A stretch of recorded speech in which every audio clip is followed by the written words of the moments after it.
11 minutes past 5, it's the news hour from BBC Sussex. Now, Chagossian islanders who are living in the Crawley area could get back home, taking up jobs in tourism, all under a new plan now going out to consultation.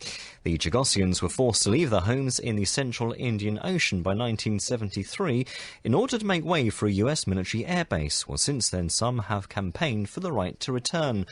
The British government, which evicted the islanders, is now consulting on ways of allowing some to return, with the possibility of work guiding visiting yachts or at the US military base. Well, Stefan Donnelly is Committee Chair of the UK Chagos Support Association and joins us on the News Hour. Stefan, thanks for being there this evening. Hello, thanks for having me. Well, let's just revisit some of the brief history to set the scene here. Back in the late 60s and the early 70s, hundreds of native Chagossians were effectively asked to leave their homes, and many came to live in the UK, citing Crawley as the base. Yes, almost 2,000, in fact, were forcibly removed from their homeland in the late 60s and early 70s, as you say. Initially, they were deported to Mauritius and the Seychelles and were literally, in most cases, left on the dock. Compensation either did not arrive or arrived years late, so they fell into very serious poverty. And eventually, as you say, they won British citizenship and the right to come to this country. That wasn't until around 2003, though, and the reason so many came to live in Crawley is simply because it was quite close to Gatwick Airport. And when they initially arrived, most spent days and weeks actually sleeping at the airport until they were able to find accommodation in Crawley and the surrounding area. And over the intervening years, a number of the Chagossians have campaigned for the right to be allowed to return home.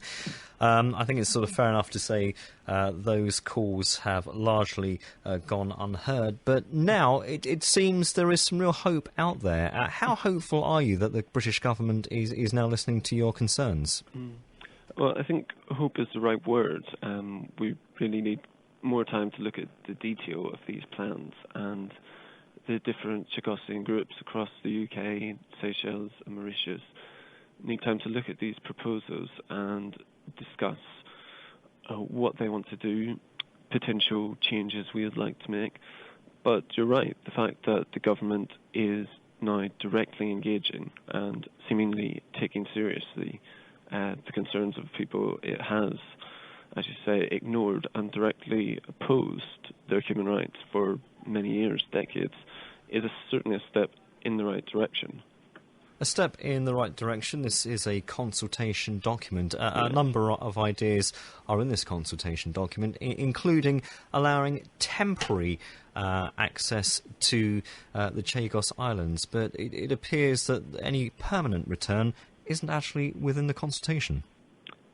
What the consultation seems to lay out, and I agree it's not necessarily 100% clear at the moment, that's why we'd like a bit more time to digest the details, but what it seems to suggest is the favoured option may be an initial pilot resettlement, which could then, if successful, become a more permanent resettlement. So I think permanent resettlement is completely feasible, and it's worth noting the government have actually admitted that now. The only question is whether there's the political will to spend the, in fact, very modest amounts of money on supporting a return programme.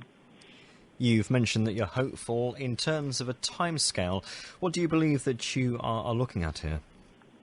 The timescales really aren't going to be set by the government, but the consultation is open until the 27th of October, I believe.